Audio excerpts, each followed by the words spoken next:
These pictures show the FBI stealing gold from U.S. citizens.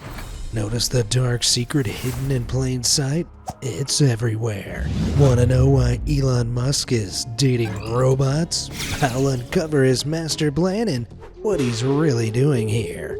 Buckle up, each conspiracy will give you more shivers than the last. Starting with how the U.S. government stole treasure. See, legend tells of how in 1863 during the American Civil War, the Unionists sent a wagon of gold from West Virginia to be minted in Philadelphia. To avoid Confederate troops, the shipment was routed through the wilds, only to end up lost or stolen. According to the tale, the lost shipment held either 26 or 52 gold bars, each weighing 50 pounds. That'd be around $25 or $50 million today. Whilst only a fable, its story has inspired treasure hunters for generations, including Dennis Parada and his son Kim, founders of the treasure hunting organization Finders Keepers.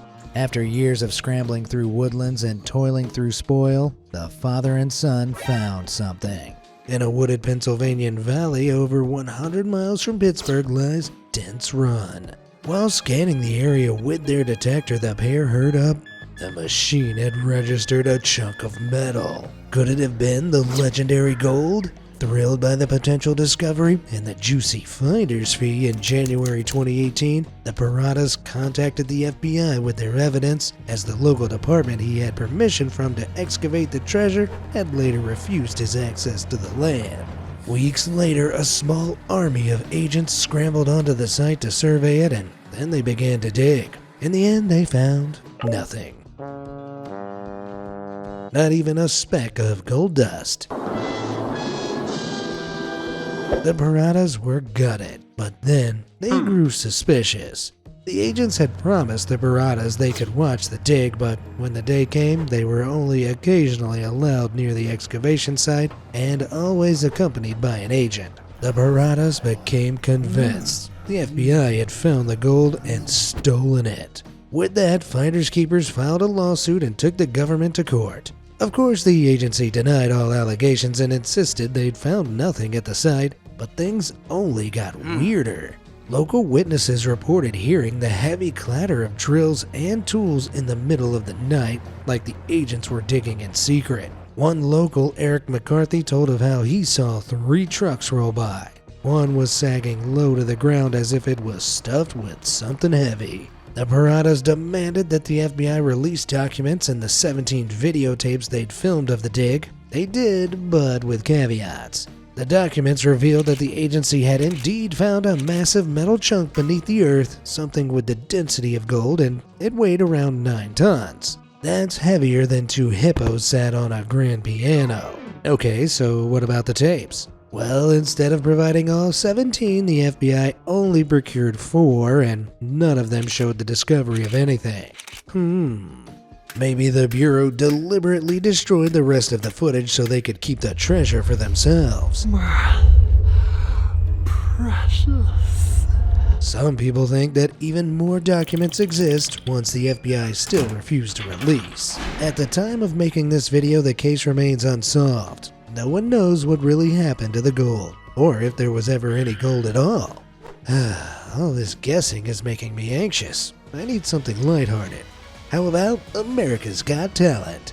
One of the show's judges is actor Sofia Vergara, who, while presenting the show in March 2024, took a typically glamorous selfie in front of the audience. She posted the pic on her Insta and all seemed well.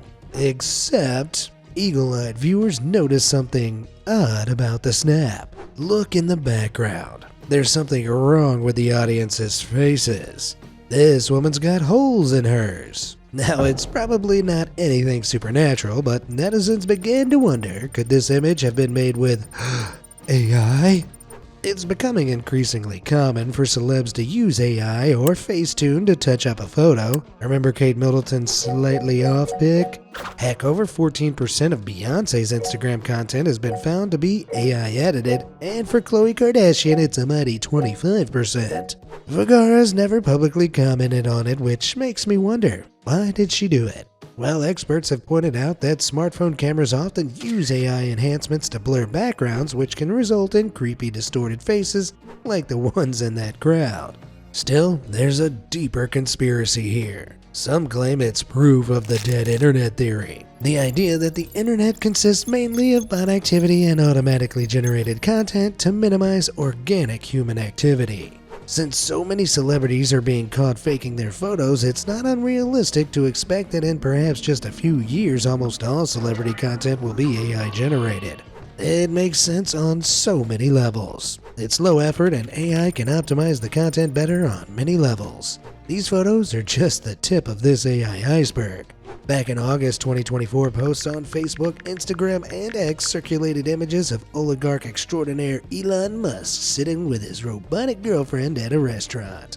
People believed these images were real and accused Musk of plotting to replace his fellow man with mechanical beings. While it's true that his other company Tesla is creating humanoid robots called Optimus, Musk doesn't seem to need to date them just yet, as he does have at least 14 kids we know of.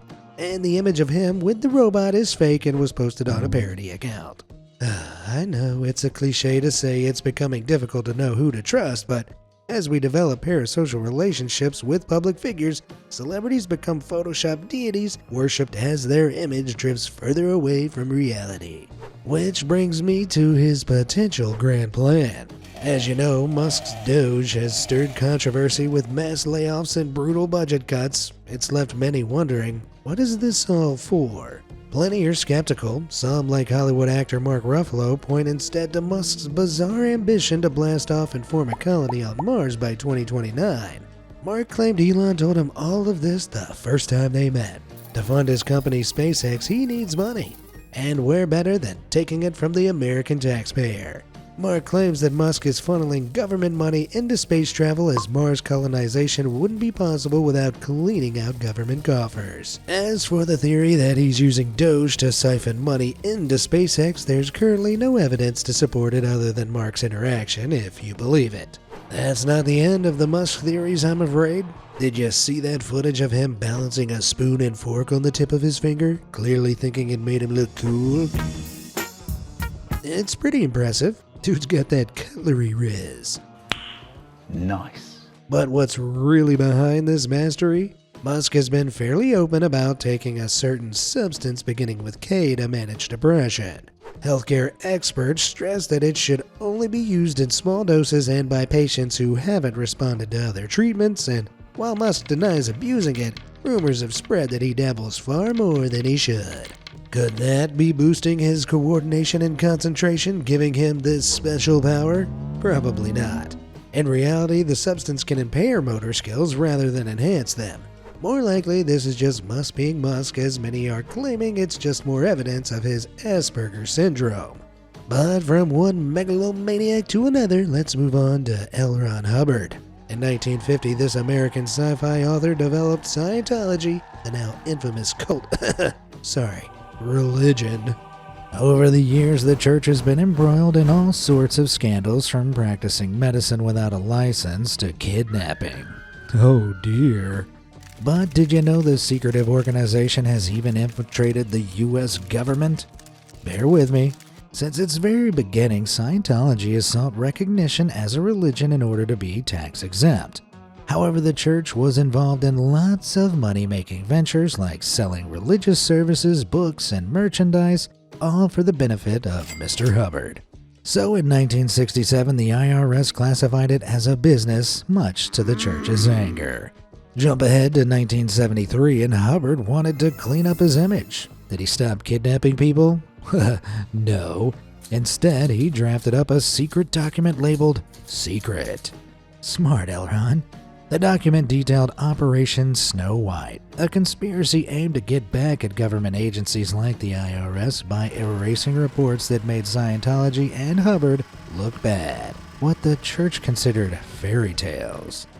Though the operation was carried out by Scientologists in over 30 countries, it mostly targeted government offices in the good old USA.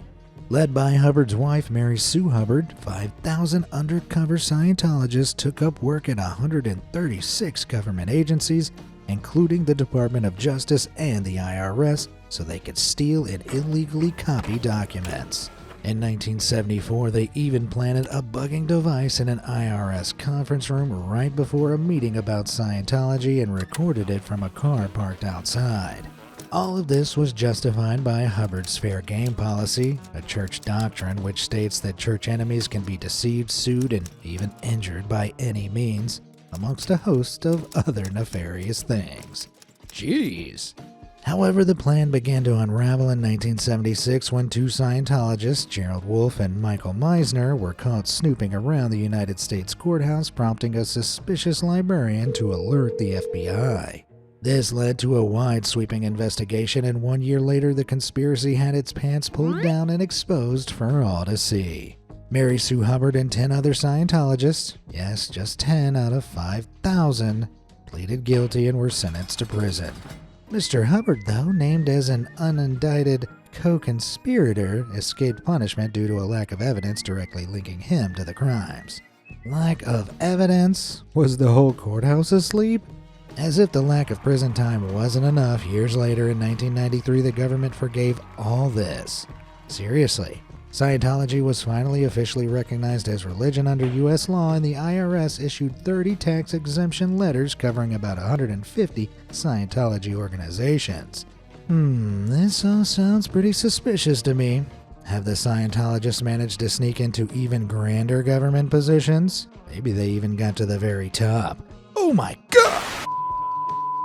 At least you can always trust a doctor, right? Well, sadly, not always. Back in 1932, flyers started appearing around Tuskegee, Alabama, encouraging black men to get tested for what was enigmatically called bad blood. Some thought it was referring to rheumatism or poorly stomachs, but whatever bad blood was, the flyers offered free hot food, medical checks, and burial insurance if you signed up to get tested for it. So 600 men took part in the scheme, and for over 40 years they received regular testing and treatment in return for these benefits. The only thing is, the men were being lied to. The study wasn't testing for bad blood at all. It was really a secret experiment conducted by the U.S. Public Health Service to see what damage syphilis, a deadly venereal disease, did to the body when left untreated. Yes, untreated. Of the 600 men tested, 399 had syphilis while 201 didn't. When the Tuskegee syphilis study began in the 1930s, there was no widely available cure for the illness. But by 1943, penicillin became a widely available treatment. Yet not one of the participants was ever even offered it. Indeed, they weren't even told they had it. All they knew was they had so-called bad blood. Half of those with the illness were given an outdated arsenic mercury treatment, and the other half were given no more than placebos and mineral supplements and left to suffer needlessly. Those without the illness were treated as a control group. Eventually, the disease claimed at least 7 lives. Fortunately, Public Health Inspector Peter Buxton figured out what was going on and leaked the truth to the press in November 1972. 1 year later, a class action lawsuit resulted in a $10 million settlement for the survivors and their families. In 1973, the Tuskegee Health Benefit Program was set up to provide health care to the men and their families, but it wasn't until 1997, over 60 years after the study began, that President Bill Clinton issued an official apology. Even so, the scandal fueled grave distrust in the U.S. healthcare system among African Americans, a distrust that's sadly still felt today. Jump ahead to 2016, and weird things were happening to CIA officers at the U.S. Embassy in Cuba's capital of Havana. They reported strange symptoms, fatigue, nausea, and intense pressure in their heads for seemingly no reason. However, brain scans revealed tissue damage and volume loss, much like the kind seen in people who've suffered from concussions. At first, this was kept under wraps, but word got out and the mysterious condition was quickly dubbed Havana Syndrome. By April 2024, more than 1,000 cases had been reported worldwide, and perplexingly, every single one of them was U.S. intelligence and military personnel. All the illnesses followed the same pattern. Before feeling sick, people described hearing a buzzing or the grinding of metal followed by incredible pain. Some skeptics tried to brush it off as mass hysteria, thinking it was all in the victims' heads. But in 2021, growing evidence pointed to something much more sinister: targeted microwave energy. And no, not the kind that heats up leftovers. This kind can be used as a weapon.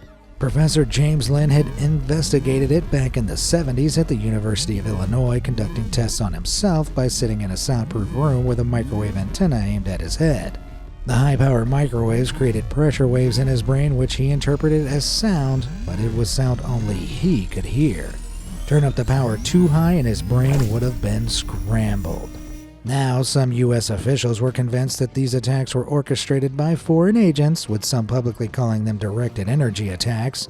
But who? Well, a 2024 investigation by The Insider, Der Spiegel, and CBS's 60 Minutes suggested it was the Military Intelligence Unit 29155, who hail from Russia. Could Putin be the one with his finger on the trigger? The Kremlin denied these accusations, of course, but evidence shows that members of this secret unit were in fact present in cities where incidents were reported. This mystery may be ongoing, but one thing's for certain: Havana Syndrome's giving the U.S. a headache. Now, if you wander through the dense redwood trees around Monte Rio, California, you might catch a glimpse of the Bohemian Grove. This vast 2,700-acre site holds the super-private men-only Bohemian Club, first founded back in 1872. Every July, the Grove holds a 2-week retreat hosting some of the world's most influential men, from world leaders to celebrities. But what exactly goes on at these retreats? Well, some have accused the club of being a nefarious cult where world-shaping decisions are made. From the few old photos we have, it does look pretty suspicious. The club has dismissed these conspiracies, saying it's a refuge from decision-making and other pressures. But business talk does happen. Back in 1942, a meeting about the Manhattan Project at the Grove paved the way for the atomic bomb. And if that's true, what else could be? Great minds like, far-right conspiracy theorist Alex Jones have even accused the Bohemians of being a bunch of Satan worshippers. In 2000, he snuck into the Grove as part of a Channel 4 documentary made with British journalist John Ronson. Sure enough, they witnessed a ritual called the Cremation of Care. After watching it, Jones claimed that members take part in a mock sacrifice in front of a giant 15-foot owl statue. Damn, so was Jones right the whole time? Well, despite the ritual being real, the club insists this is just a symbolic ceremony to burn away their worries. As for John Ronson, he later interviewed former Bohemian Harry Shearer, best known as the voice of Mr. Burns and Waylon Smithers in The Simpsons. Shearer had an altogether different story, saying that the Grove is just one big bro-y party, only with way more theater productions. The only conspiracy is taking the conspiracy seriously. So is the Bohemian Grove just a bunch of harmless hijinks, or could something downright devilish be going on behind the scenes? Have your say in the comments, and if you want to stay up to date on all things secretive, be sure to click that like and subscribe button. Let's press on. In 1968, Steve Smith, a teenager from Ontario, Canada, stole a car and then got caught taking something he definitely shouldn't have. He was subsequently arrested and sent to Oak Ridge Psychiatric Unit in Ontario. From the outside, this seemed like a legitimate hospital where patients were being genuinely treated. But once inside, Smith was labeled a psychopath and placed alongside dangerous criminals with serious mental health issues. Even worse was the hospital's lead psychiatrist, Dr. Elliot Barker. He believed he could cure psychopathy through extreme treatments like forcing patients to ingest mind-altering substances and extended solitary confinement. Barker was influenced by experiments used in the U.S. government's MK-Ultra program. While his experiments didn't involve the over-the-top brainwashing devices we see in movies, they were still incredibly cruel and lacked any scientific backing. Yet, with the hush-hush nature of the hospital, they were allowed to carry on without public knowledge. One of his favorite treatments was known as the capsule. This is where patients would be locked together, often naked, in a confinement cell for up to 2 weeks. They were fed liquid food through holes in the wall and forced to use an open toilet. As if that doesn't sound bad enough, there were no medical staff in the hospital. Instead, patients were treated and diagnosed by other psychopathic patients. This meant that people like Smith were left to the mercy of those who could prescribe them hallucinogenic substances. The situation was even worse for women at a nearby ward in St. Thomas, where, similarly, women with no mental illnesses were forced to live among very ill patients. Men cleared by Barker, who were often violent criminals, were sent to care for these women. Unsurprisingly, these men continued to commit terrible acts against them, too. Despite rumors circling for years about the place, nothing was done until 2000. That year, former patients of Oak Ridge sued Barker, another psychiatrist, and the Ontario government, arguing that their so-called treatment was nothing short of torment. The case dragged on for years, but finally in 2020, a judge ruled in favor of the victims. Now, Oak Ridge only leaves behind a legacy of suffering. Because of stuff like this, there's a lot of distrust towards our governments these days. Surely politicians were much more noble back in the olden times, right? Well, journey back to 1920s America and prepare to be proven wrong. This was the Prohibition era, when the temperance movement made it illegal to make, sell, and transport alcohol. Instead of turning everyone into wholesome teetotalers, though, alcoholism rates actually soared by up to 300%. Crime syndicates jumped on the opportunity and flooded speakeasies with bootleg booze. So the government did what any wise, responsible administration would do. They poisoned the alcohol. At least, sort of. While the U.S. government never directly poisoned the drink, by 1927 they'd mandated that toxic additives like mercury, carbolic acid, and methanol should be added to all industrial alcohol, which was still made for legal products like cleaning paints and other stuff. The government knew this would be stolen by bootleggers and then turned into drink, with the plan being that all the poison would put people off their liquor. But high demand paired with an unregulated black market meant that sales of now toxic hooch continued to fly off the shelves. This all came at a terrible cost. Immediately, hordes of people became sick and some even lost their lives. On New Year's Day 1927, 41 people died at New York's Bellevue Hospital from methanol poisoning. Despite the known risk, though, people kept drinking, and the government's actions were widely condemned at the time. Over the years, however, these underhand tactics have been mostly forgotten by the general public. Well, not anymore. It certainly gives a whole new meaning to a stiff drink. Speaking of biting the dust, we all know smoking causes lung cancer. That's a fact. But for decades, tobacco companies hid this truth from the public and let them smoke their lives away. Before cigarettes, lung cancer was rare, but by the turn of the 20th century, tobacco companies' massive ad campaigns had driven a global epidemic. As early as 1912, German-American scientist Isaac Adler suspected cigarette smoke was the culprit, but his findings were conveniently ignored. Then in 1953, U.S. scientists proved cigarette smoke could generate tumors by painting the tar onto the backs of shaved mice. One of the researchers involved, Everett Graham, believed this was undeniable proof that smoking caused cancer. The public were shocked and tobacco sales plummeted. Desperate, America's 6 largest tobacco companies joined forces to quash these findings. They hired PR guru John Hill, founder of Hill & Knowlton, to help them win back the heart and lungs of their consumers. In 1954, on behalf of the tobacco companies, Hill & Knowlton released an ad titled, "A Frank Statement to Cigarette Smokers." Here, they shamelessly claimed there is no proof that cigarette smoking is one of the causes of cancer. This ran in 448 media publications across the U.S., reaching around 43 million people.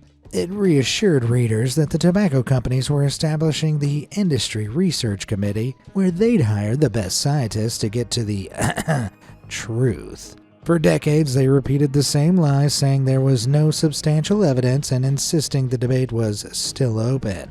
In reality, tobacco companies knew smoking was deadly and addictive. One research director even said in private, "Boy, wouldn't it be wonderful if our company was first to produce a cancer-free cigarette?" Despite everything, as late as 1994, the CEOs of 7 major tobacco companies testified to U.S. Congress and had the cojones to say they didn't believe nicotine to be addictive. But the tobacco company's nefarious conspiracy was finally extinguished in 1998 with something called the Master Settlement Agreement. 52 state and territory attorneys sued the 4 largest tobacco companies in the U.S., forcing them to fork out billions in healthcare costs from smoking-related illnesses. The settlement raised the cost of cigarettes, limited advertising and sponsorship, ended the Tobacco Industry Research Committee, and finally exposed the truth about cigarettes. The impact was clear. From 1998 to 2019, cigarette use in the U.S. dropped by over 50%. But the tobacco industries aren't beaten yet. Today, they're peddling products like e-cigarettes, claiming they're safer. But after all this, can we really trust them? So I was scrolling through Reddit earlier when I stumbled across a disturbing post from Victor117, who claims to have been a soldier serving in Afghanistan and Iraq. According to Vic, his unit was given a weekly dose of Lariam, an anti-malarial drug. But the side effects were crazy. Literally. After taking the drug, soldiers became irritable, aggressive, and angry, with brawls breaking out over the smallest matters. They suffered from creepy nightmares, and some even started deliriously sleepwalking.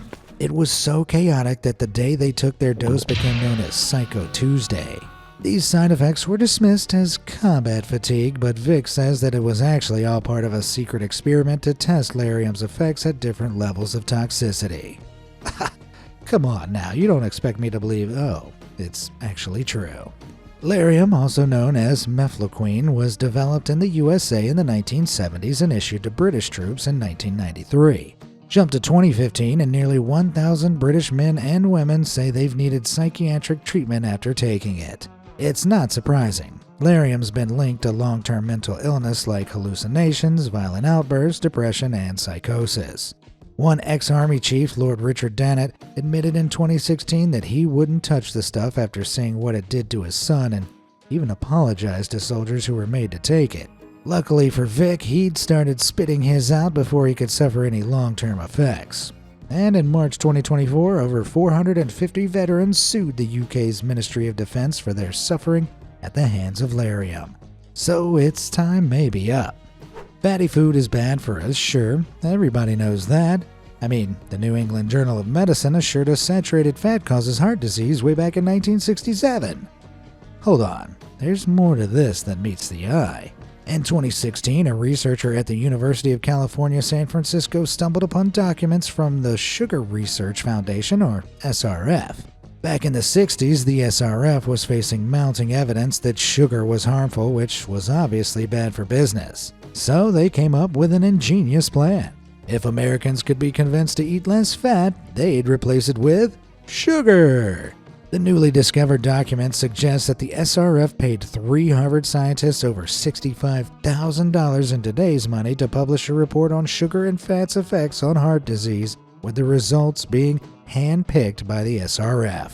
Surprise, surprise, the paper claimed that fat was the culprit, and that's pretty much remained the general consensus. Only in the 2000s did dietitians start to realize how bad sugar really is. But not everyone had the wool pulled over their eyes. British scientist John Yudkin pointed out back in 1972 that humans have been eating saturated fat ever since we appeared on the planet. Sugar, however, has only been part of Western diets for around 300 years, a blink of an eye in evolutionary terms. Nevertheless, Yudkin's work was maligned, ignored, and eventually forgotten. Big industry hasn't stopped these dastardly tactics either. In 2015, Coca-Cola funded millions of dollars in research to downplay links between sugary drinks and obesity. And in 2016, candy manufacturers even backed studies claiming that kids who eat sweets are slimmer than those who don't. Who knew sugar could leave such a bitter taste? The United States of America is the world's most powerful country, a beacon of Western values and defender of freedom and justice. At least that's how it likes to appear. Let's go way back to the ancient days of 2020 and shatter that illusion. As you might remember, COVID-19 had left the world in lockdown, desperately waiting for that precious vaccine. People flocked to social media to stay connected, and this was just as true in the Philippines. So when China released their Sinovac vaccine to the Philippines in 2021, you'd expect celebrations, right? Wrong. Filipinos scrolling through the internet sphere would have been bombarded with posts decrying the vaccine and questioning its safety, often completed with China Ang virus, Tagalog for China is the virus. As you'd expect, anti-vax sentiment flared, leaving the Philippines with one of Southeast Asia's lowest vaccination rates. By mid-2021, only 2.1 million of its 114 million citizens were fully vaxxed. The funny thing was, these critical posts originated from 300 Twitter or X accounts that weren't run by concerned citizens at all, but by none other than the US military. Yep, Reuters uncovered that during 2020 and 2021, the US secretly ran an anti-vax and anti-Chinese propaganda campaign throughout the country. And it wasn't just the Philippines. Muslim-majority countries in the Middle East and Central Asia were targeted with false claims that Chinese vaccines contained pork gelatin, making them potentially haram, or forbidden under Islamic law. But why would the US do this?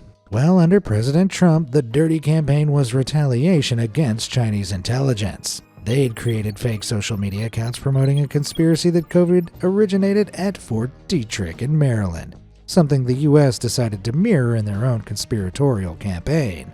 It might have all ended in mid-2021, but America's spread of disinformation helped spread COVID, fueling anti-vaccine fears that cost thousands of lives. And that's inexcusable. So much for America being a beacon of freedom and justice, huh? Across the pond, Britain's not doing much better.